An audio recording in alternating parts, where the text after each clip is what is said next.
Porque as fases mais desafiadoras da vida nos influenciam de formas que nem sempre compreendemos de imediato. Será que as crises, ao invés de nos desestabilizar, na realidade nos mostram quem realmente somos?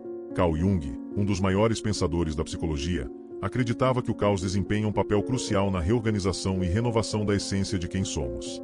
Ele acreditava que as crises não eram meras ocorrências ou falhas, mas chances de descobrir verdades profundas sobre nós mesmos. Todos nós já passamos por isso. Um rompimento que deixa um vazio para trás. A perda de um emprego que ameaça nossa sensação de segurança, ou talvez uma crise existencial que questiona todas as nossas convicções. Esses instantes parecem desmontar o mundo que conhecemos. No entanto, não seria correto afirmar que eles nos obrigam a enxergar caminhos que antes ignorávamos. Nesses instantes, a segurança se dissipa, deixando apenas a vulnerabilidade como nossa única aliada. Neste vídeo, vamos investigar a interpretação de Jung sobre as crises e como podemos implementar seus conceitos no nosso dia a dia. Já se inscreva no canal e deixe um like. Perceberemos que, apesar de dolorosas, as adversidades possuem a capacidade de nos modificar de formas nunca antes imaginadas. Compreenderemos porque o sofrimento não só desvenda nossos aspectos mais íntimos, mas também nos proporciona uma oportunidade de renascimento.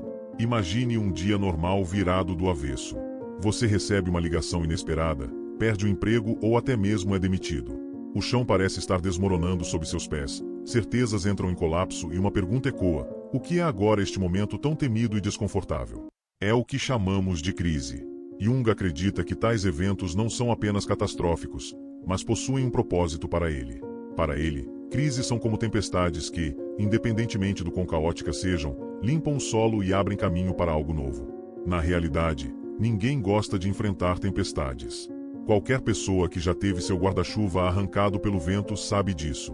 Quão desafiador é manter a estabilidade quando tudo ao nosso redor parece instável. No entanto, além do desconforto, a tempestade também molha o solo, limpa o que está danificado e prepara o terreno para novos ciclos. Carl Jung reforçou essa ideia com a frase: o caos precede a ordem. Assim, uma crise pode ser percebida como uma chance, mesmo que apareça disfarçada de destruição. Com que frequência, diante de um momento desafiador, focamos apenas na dor em vez do potencial de transformação? Se a tempestade pode limpar, por que nos concentramos apenas na dor? Por que é tão desafiador para nós enxergar essa perspectiva?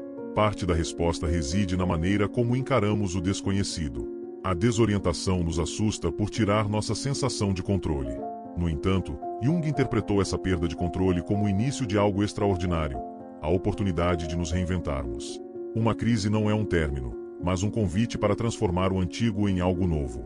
Durante uma crise, parece que tudo ao nosso redor está desmoronando, mas e se, em vez de nos destruir, essas rachaduras fossem o começo de algo maior? Para Jung, as crises juvenis marcam o início da jornada de individuação, a busca por nos tornarmos quem realmente somos, unindo todos os elementos da nossa psique, tanto conscientes quanto inconscientes.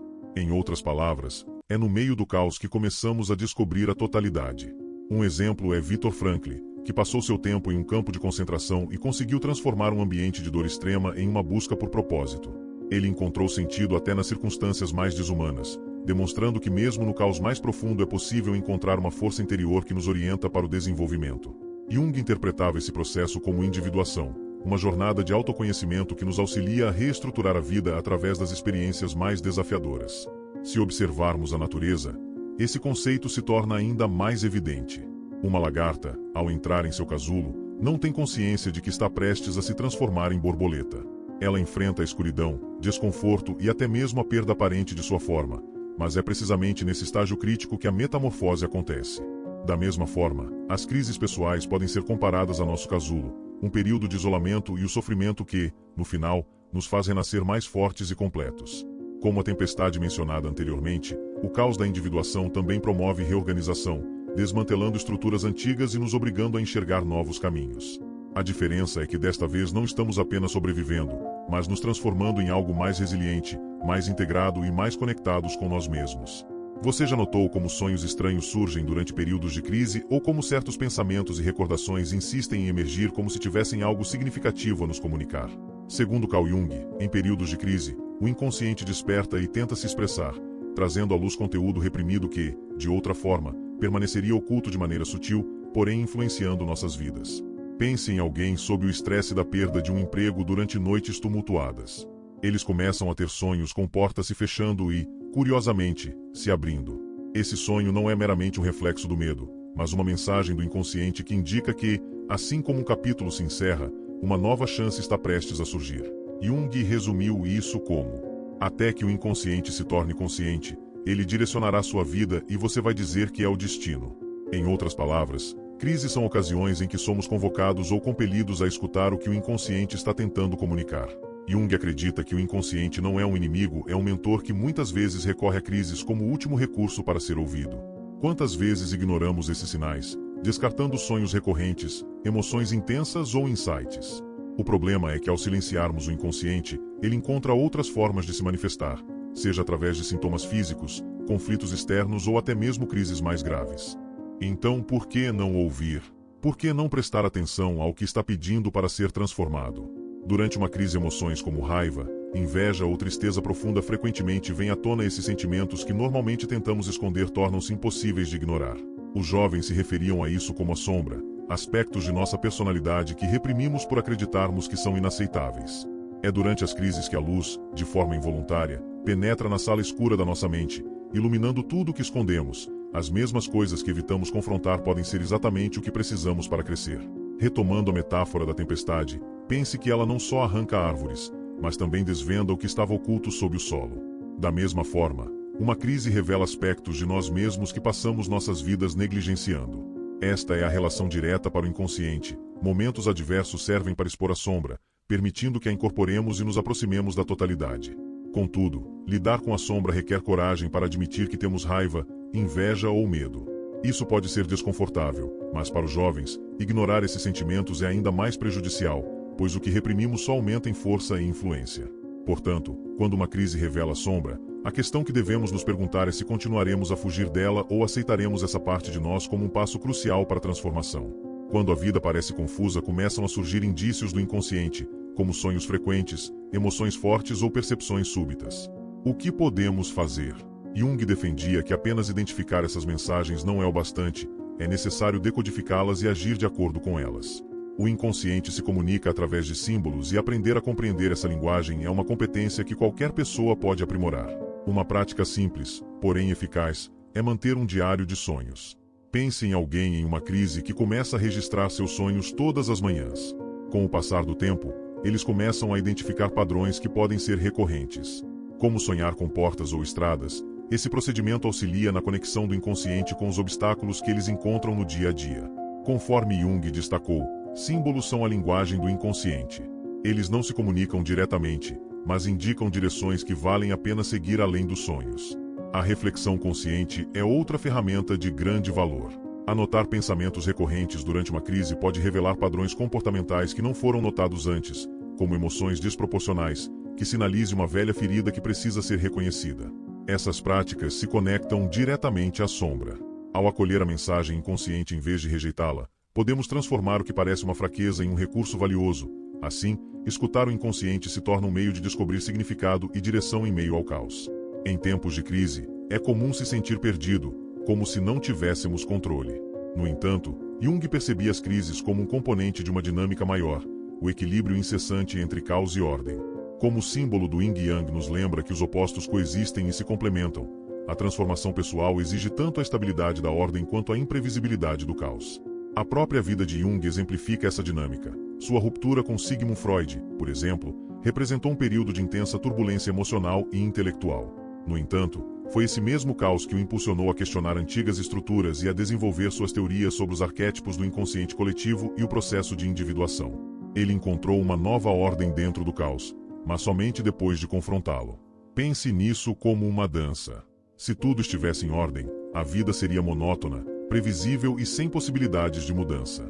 Por outro lado, se tudo estivesse em desordem, não existiria um terreno estável para se estabelecer. A chave reside no equilíbrio entre esses dois extremos, permitindo que cada crise nos desequilibre momentaneamente, mas sempre com a possibilidade de alcançar um novo equilíbrio.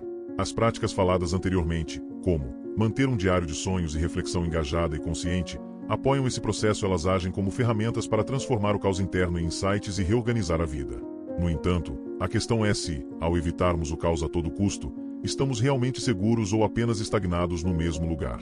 As crises têm a capacidade de alterar profundamente aqueles que as vivenciam, não só a nível individual, mas também ao longo da história humana. Grandes personalidades demonstram que momentos de sofrimento e caos podem se transformar em um campo propício para conquistas notáveis. Friedrich, por exemplo, suportou crises de saúde debilitantes e isolamento emocional por grande parte de sua vida, mas foi dentro desse contexto que ele escreveu algumas de suas obras mais influentes, como Assim Falou Zaratustra, onde ele explorou o conceito de Superman e a capacidade da humanidade de transcender as dificuldades. Vivemos em um mundo que parece ter respostas rápidas para tudo. Se estiver triste, existe um aplicativo de meditação para isso. Se estiver estressado, veja alguns vídeos motivacionais.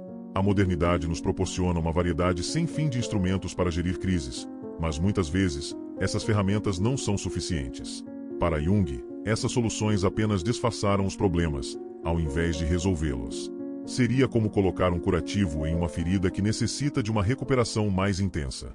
Por exemplo, considere as redes sociais, que nos proporcionam infinitas distrações. Quantas vezes, ao passar por um momento desafiador, nos encontramos rolando a tela sem pensar, tentando evitar o desconforto de expressar nossos sentimentos. É como tentar escapar de uma tempestade se escondendo atrás de uma árvore. A curto prazo, pode parecer eficaz, mas a longo prazo não soluciona o problema. Outra característica marcante da modernidade é a procura por soluções rápidas. Os gurus motivacionais prometem transformações drásticas em 24 horas, enquanto as terapias rápidas proporcionam alívio imediato sem abordar as causas fundamentais. Isso pode ser tentador, mas estamos realmente enfrentando nossas crises ou apenas postergando o enfrentamento? A profundidade tão apreciada por Jung parece ter sido substituída pela superficialidade das soluções imediatas. Os exemplos históricos que abordamos anteriormente evidenciam que uma transformação genuína demanda tempo, reflexão e coragem. A sociedade contemporânea, com seu ritmo acelerado e foco na produtividade, frequentemente nos afasta desse processo. No entanto, as crises não se dissipam simplesmente porque optamos por ignorá-las. Como Jung ensinou, elas têm a função de revelar o que precisamos enxergar para evoluir. A decisão é nossa. Podemos usar ferramentas modernas para evitar enfrentar nossas crises, ou podemos recuar e aceitar o desafio de encará-las.